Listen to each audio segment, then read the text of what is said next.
Okay, so I'm back at this 4320 here. I don't have any lights on it, so I'll probably just come on over here and show you what I've got.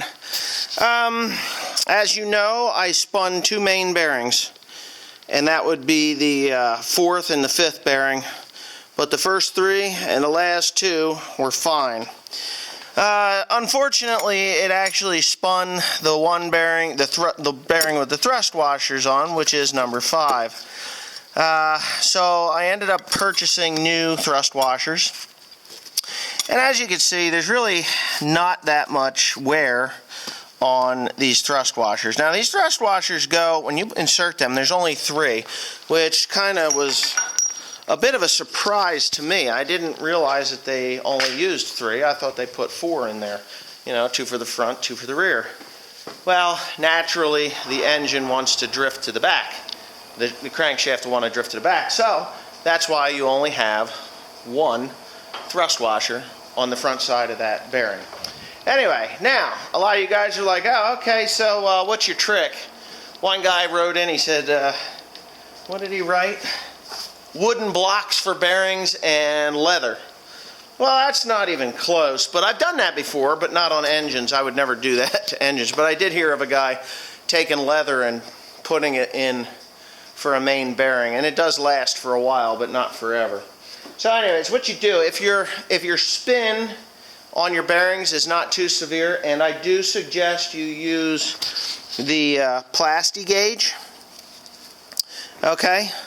You really want to use Plasti-Gauge to make sure that you're within tolerance of your of your bearings, or you're going to have to use an undersized bearing. Now, I bought standard bearings to start with. All right, so here's all these parts here. Jesus, there. Here's all the parts. These are the main bearings, and those are the rod bearings. Obviously, they're in here now. This is for the 4430, and this step here is for the 4450. Plus, I have that seal right here in that little oil pan is over $500, and I can prove that to you right quick. I think, yeah, that's a $541 job right there. So, yeah, it kind of sucks the amount of money you got to spend, but if you want your tractor to run right, that's what you do. So, I used my Plasti-Gauge after cleaning up the crankshaft, and my tolerances are supposed to be between 2 and 400 thousandths. Okay, so in order to get that size Plasti-Gauge, you have to go between 2 and 600 thousandths. 2 and 6 thousandths, not 100 thousandths, but 2 6 thousandths. So yeah, I had to use the red gauge. On the bearing that had the thrust washers, there was 2 thousandths, so that was on the tight side. On the bearing that was to the front of that had spun, was at the 3 thousandths. 3 thousandths. So, yeah, so anyway, in order to, now the caps are not bad. This is a spun cap here. This is actually on the connecting rod. You can see it's polished up, but no major scoring. There's one spot there you can see in the center of the bearing that's a little bit ugly, but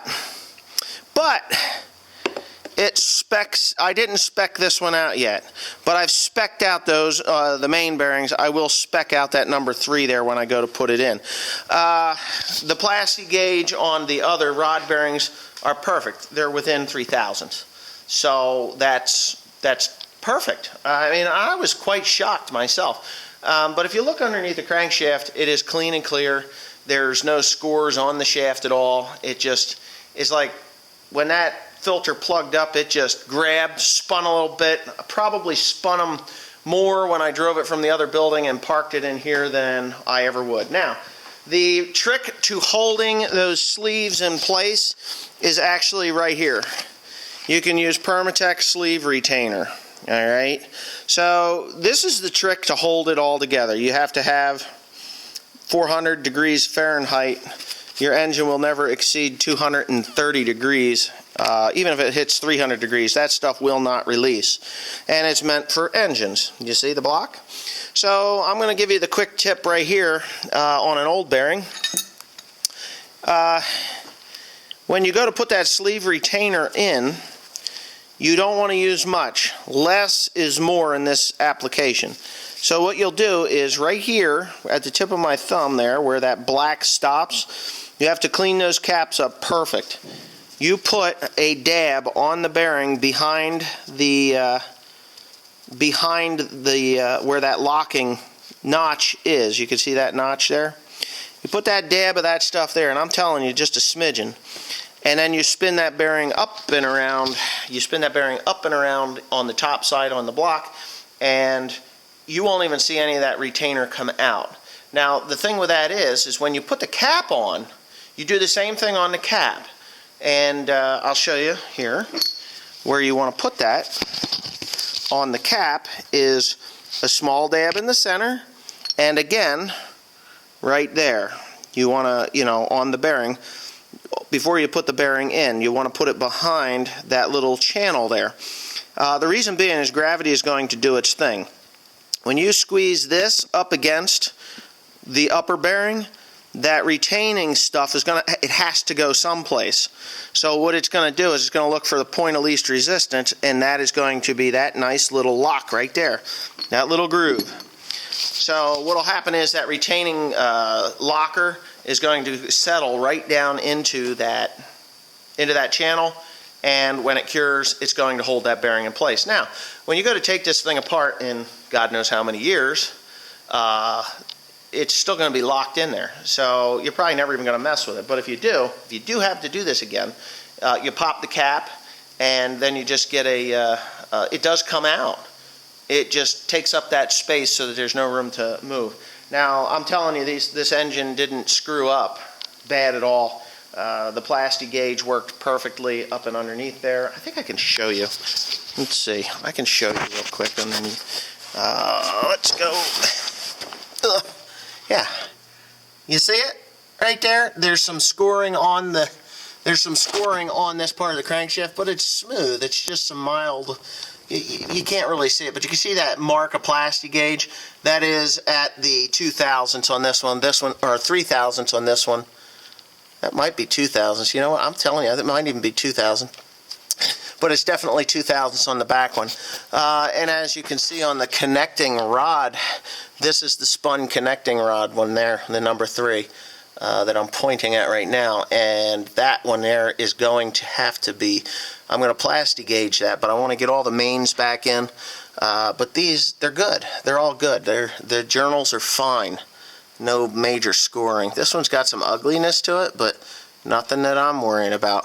And the other thing is, when you're putting an engine together, you have to use assembly lube. If you do not use motor assembly grease when you're putting these caps on, you will do more wear to those bearings in the first 4 revolutions before you get oil starting to pump than you will the rest of the life of this engine. So you have to use that grease.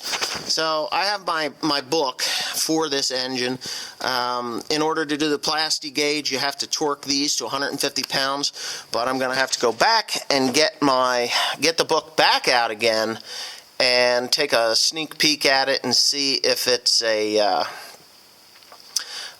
see if the torque on the mains and the rods are different than to do the plasti gauge, because that was all that I saw. So I'm going to have to go back in there right now and do that. So I'm done talking. Alright, I'm talking. More action. I'll get back at you in a few minutes. Okay, so I'm crawling under this engine here. I wanted to show you what I've done so far, which you're probably not able to see me, but now you're going to see what I've got under here. This 404 John Deere engine is a 7-main engine, meaning it has 7 main bearing journals. Some of the 4320s actually came through with a 5-main bearing. I believe those were the earlier ones. They were leftover 4020 blocks. Yeah, so I've got all 7 mains in. They plasti gauged out properly like you saw earlier in the video. They were actually tighter than I expected them to be. The journals for the rods are really good. That one's got a little scuffing on it, but that's no big deal, and that one does too. But again, they checked out really, really nice, so I'm not going to worry about them. Cleaned it up nice and clean in there with some gum cutter, and then I went in with some brake clean and hit that. Now, I'm using assembly lube on these bearings. Lubriplate makes it. I'm going to show that right now. Lubriplate number 105, engine assembly grease. And what you do is you thoroughly coat each bearing face before you go ahead and put them on, like this rod here. That has to be put on. The rod bearing has to be put in. So what I'll do is I'll actually pull that down, because I have this one and this one here will be done next. I have this one in. This is the one that had spun, and this one spun. This is a thrust bearing one, thrust washer one. So I've got the new thrust washers in. They spec'd out perfect. And this one here was the other main, and believe it or not, the thrust washer one I think had spun longer than this one. This was the first one to go. This actually might plasti gauged out at 2/1000 clearance.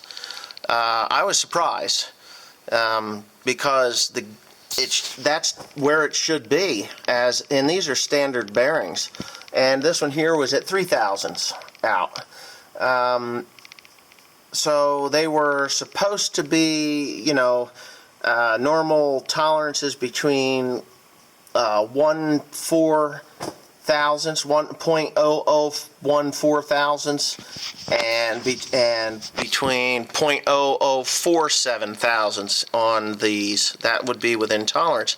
And this was at 0.002. This one was at 0.003, and the rod, that rod up there, was at 0.003 also.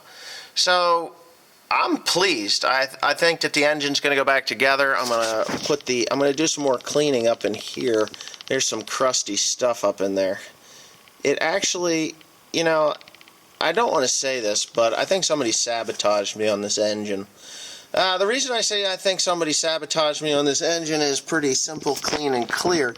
I had a neighbor that absolutely hated my guts, and he told me about a year or two before he left the area that he would be doing something, and I think he got this tractor, the 4430, and the 5020. So that's just my opinion. I think he did that to me, but you know what? It makes good videos. It's kind of stupid that it happened, but it happens, and I'm not going to cry over it. There's no sense crying over it, because, hey, life happens, people are assholes, and you just gotta learn to deal with them.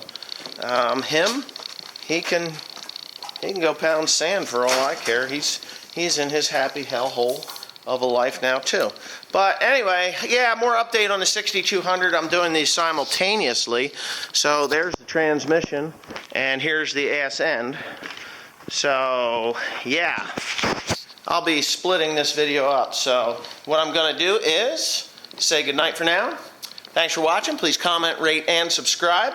Don't forget to check out One Lonely Farmer for awesome merchandise such as this hat and some other things like sweatshirts, t-shirts, coffee mugs, to-go mugs, and the Big Bubba Keg mug.